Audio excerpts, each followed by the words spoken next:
Voilà, chers amis internautes, bonjour.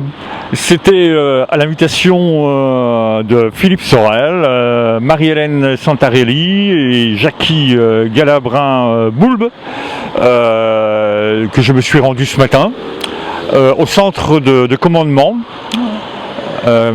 suite aux événements qui ont eu lieu ce week-end et les week-ends passés. Les uns et les autres ont désiré faire un point. Les récents événements climatiques démontrent qu'il existe pas de territoire exempt de risques naturels. À l'occasion de la parution du document d'information communal sur les risques majeurs, la ville et la métropole souhaitaient rappeler aux habitants de leur territoire les comportements à adopter et le rôle des collectivités en matière de prévention et gestion des sinistres importants. Voilà, ça c'était la déclaration pour la conférence de presse. Et puis bien sûr, la politique n'est jamais très loin, puisque à une question d'un journaliste sur le nombre de sirènes installées au centre de Montpellier, puisque depuis très peu de temps, une sirène était installée au-dessus de l'hôtel de ville, monsieur le maire a répondu qu'il y avait 13 sirènes, et quand le journaliste lui a répondu où sont positionnées les sirènes, est-ce que c'est arbitraire, la décision est arbitraire, monsieur le maire a commencé à énumérer. Alors il y a une sirène à l'Hérault, le Gard, le Lot-et-Garonne. Vous avez fort bien compris que là il s'agissait des régionales. Et puis il y a une autre question posée par un autre journaliste concernant une lettre ouverte adressée au maire, Alex Larue de l'opposition, demandait à monsieur le maire des explications sur les événements très récemment sur la région de Montpellier. Et là ce dernier a eu une réponse assez lapidaire, puisqu'il lui a dit que monsieur Larue, qui est donc élu de l'opposition, que ce dernier n'avait aucune connaissance des sous-sols de Montpellier, qu'il fallait peut-être qu'il creuse un petit peu dans les archives pour s'apercevoir que les questions qu'il avait posées n'avaient aucun sens. Voilà, ça c'était pour les petites histoires, la politique n'est jamais très loin, chers internautes. On va écouter quelques extraits du propos du maire de Montpellier, président de la métropole. La ville a édité, comme l'exige la loi, un guide pratique des risques majeurs, qui est ici, et qui sera distribué dans les mairies, les maisons pour tous, les mairies annexes, la métropole, sur tout le territoire de la ville, donné aux associations le jour de la foire aux associations, de l'antigote de l'association, que nous referons le 4 octobre à cause des intempéries. 100 000 € ça a coûté à la ville, je vous le dis en passant, comme ça. La location des tentes et de la logistique, c'est 100 000 €. Donc ça a coûté 2 fois 100 000 €. Condition qu'il n'y ait pas un risque majeur le 4 octobre. Sinon ça pourrait faire davantage. Donc vous aurez l'occasion de pouvoir, vous avez dans les dossiers de presse le livret qui est un guide des bonnes pratiques, qui rappelle des fondamentaux. Certains fondamentaux d'ailleurs que nos anciens connaissaient par cœur. Je conseille à tous ceux que ça intéresse de parcourir le traité d'architecture de Vitruve. Et ils y verront que si les villes sont construites sur les pitons rocheux, c'est pour éviter les envahisseurs, c'est pour éviter les risques d'inondation. Si les villes ont une architecture particulière, et notamment les villes romaines, eh bien c'est que les maisons sont construites pour éviter les vents qui de temps en temps apportent l'asthme, des maladies pour les enfants. Vous verrez que la conception de l'architecture et de l'urbanisme est très élaborée chez Vitruve, et un certain nombre de choses, eh bien l'homme est passé dessus. Parce que il a, pendant les 30 Glorieuses notamment, il s'est senti tout puissant. Mais la nature est là, et aujourd'hui, nous devons plus que jamais, avec le réchauffement climatique et la proximité de la mer, parce que là aussi, je vais vous en parler, il y a un certain nombre de choses à faire, et bien nous sommes, et puis les modifications du climat, nous sommes en proie à des orages dits sévenols, qui sont d'une extrême violence. Il y a quelques balais qui sur Twitter nous critiquaient parce qu'on avait retiré la foire aux associations et qu'il n'a pas plu. Oui, mais c'est tombé pas très loin, à 60 km, à l'Odève. Et vous avez vu les dégâts. Je tiens à dire que j'ai proposé l'aide de la métropole à Madame le maire de l'Odève, Marie-Christine Bousquet. Nous l'avons proposé aussi à Ganges. Ce qui est bien, c'est que dans ces séismes-là, il y a une grande solidarité qui s'installe entre les maires. Et pour la petite histoire, on ne regarde pas la couleur politique. Mais ça, c'est anecdotique. Pas de problème de politique. C'est un problème de protéger les populations qui sont sous la gouvernance des villes. Voilà quel est le point aujourd'hui de la situation. Vous êtes ici dans un PC de crise que nous connaissons bien avec Marie-Hélène Santarelli pour y passer quelques dimanches en ce moment et quelques nuits depuis un an avec le directeur général, avec M. Vialet, avec l'ensemble des services qui sont là, de la police municipale, les services techniques, avec le SDIS et les pompiers que je remercie parce que, avec la Croix-Rouge, ah mais je ne vous voyais pas, qui est présente en permanence, et merci parce que lorsqu'on ouvre des gymnases, c'est vous qui assurez derrière.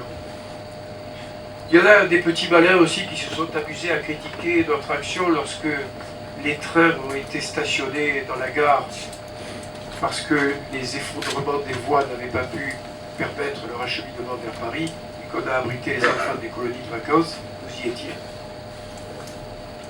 Bon, il y a beaucoup qui critiquent, mais voilà.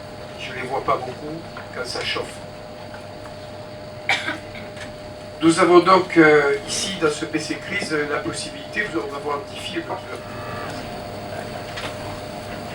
Voilà, vous avez vu cette petite présentation qui est très précise. Je tiens à vous dire que le reportage ainsi que le livret des gestes du guide pratique des risques majeurs sera mis en ligne sur le site de la ville dès la fin du point de presse que nous venons de faire. J'ai réactivé la sirène sur la mairie.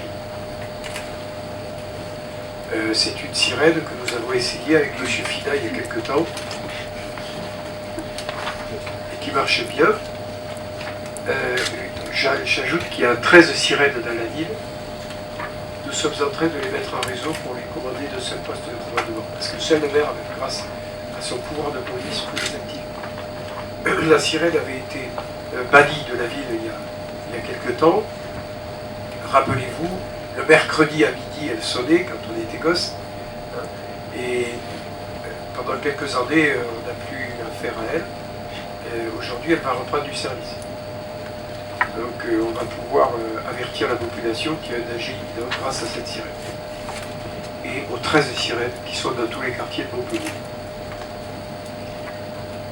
Le problème que nous rencontrons à Montpellier, c'est un problème qui est lié à 3 éléments pratiques, physiques.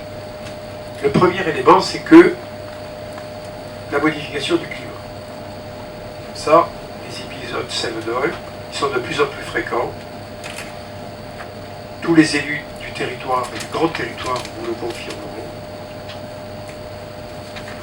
Et ça, c'est une chose sur laquelle on a beaucoup de difficultés à agir. C'est un problème planétaire. Deuxième problème, c'est le traitement du pluvial. et du secteur hydraulique. Ça passe par deux choses. Premier point, engager tous les travaux nécessaires pour élargir le cours des fleuves, en particulier le Lez et la Bosson, qui ont besoin d'avoir une capacité de rétention de l'eau augmentée et gérée en amont de la ville. C'est la raison pour laquelle nous avons engagé ce qu'on appelle le BAPI 2 avec la métropole, et c'est Jackie qui s'en occupe en partenariat avec René Revol sur la politique de l'eau. Et nous allons sur la Bosson faire un nombre considérable de travaux en remerciant l'État qui a accepté de financer le PAPI 2 aux côtés de la métropole. Nous allons agrandir le lit de la Bosson, créer des bassins de rétention et modifier le cours de la Bosson par le traitement des berges pour permettre une évacuation plus rapide des eaux sur le bassin versant. Ensuite, il y a le traitement des ruisseaux qui sont coléreux, surtout dans le Midi. Je parle là du Lantisargue, je parle du Verdançon, je parle du Dengue 4. Le Dengue 4 et le Lantisargue, c'est réglé sur la commune de Boirargues et de Latte. Le Verdançon, il y a encore des travaux à faire dans le cadre du plan campus, où un certain nombre de bassins de rétention ont déjà été faits, notamment sur le domaine du CHU. Mais dans le cadre du plan campus sur les universités, il y a encore du traitement hydraulique à faire en amont. Mais c'est une rivière qui... Je rappelle que nous avons également traité avec la ville le Chambéry, qui est un ruisseau qui vient se jeter dans le Verdançon et qui assure le drainage des eaux du quartier des Beaux-Arts et de la route de Beaune. On pourrait parler aussi du ruisseau des Aiguerelles, qui se réveille de temps en temps, qui a été réglé par un bassin d'orage sous la mairie, où nous parlons aujourd'hui, qui a été financé par la ville et par l'agglomération de l'époque. 16 millions d'euros, 8 la ville, 18 millions. 18 millions, 9 la ville, 9 la métropole. Donc peu à peu, nous aménageons le territoire pour gérer le problème hydraulique. Deuxième point dans le traitement de l'hydraulique, c'est le fait récurrent de la proximité de la mer. Personne n'en parle jamais, mais il faut en parler. Chaque fois qu'il y a des inondations, très souvent lorsqu'il y a des inondations, on est dans un vent marin qui fait monter le niveau de la mer, qui fait monter le niveau des étangs et qui empêche les ruisseaux de se déverser naturellement dans les étangs et la mer. Ça veut dire que c'est la double peine. La pluie qui tombe de façon très dense et elle ne peut pas s'évacuer par le cheminement naturel de l'eau vers la mer. Troisième point, l'imperméabilisation des sols. Nous avons pris des mesures à la ville qui laissent dans chaque permis de construire, qui obligent dans chaque permis de construire à respecter un pourcentage de la parcelle en perméabilité du sol. C'est combien, grosso modo? Est-ce qu'il y a monsieur Ayorel? Qui c'est ça? Moi j'allais dire un tiers de la parcelle, mais Ah ouais. ça doit... Il me semble que c'est 25 ou 30. ouais, c'est ça, c'est un tiers. Je ne me trompe pas beaucoup. C'est cet ordre-là. Un tiers de la parcelle. Ça veut dire que, par exemple, quand on a une parcelle où il y a le garage, eh bien, on arrive à mettre des revêtements qui laissent passer le sous-sol. Alors, les voitures, on n'est pas obligé de goudronner. On peut aussi mettre des dalles autobloquantes qui laissent passer ou avec des systèmes de treillis ou métalliques ou plastiques qui se posent sur le sol et qui laissent passer l'eau. Il y a toute une série, on va pas rentrer dans la technique. Mais nous, on a pris cette mesure pour laisser une partie de la parcelle qui soit perméable. Ensuite, il faut protéger l'environnement dans la commune. Et un tiers de la ville, un tiers de la superficie de la ville, à ce jour, est consacré aux espaces verts. Faire un parc dans une ville, et il y a un exemple qui me vient à l'esprit, c'est celui du Nouveau-Saint-Roch. Le parc René Dumont, 1,3 hectare, servira aussi de bassin de rétention, dans une zone où il y a beaucoup de réseaux souterrains hydrauliques.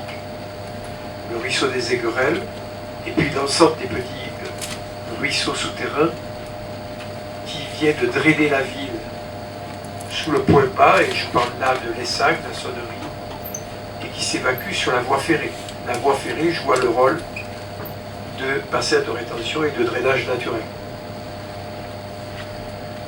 Il faut bien avoir une idée, lorsqu'on construit la ville, de ce qu'il est en dessous.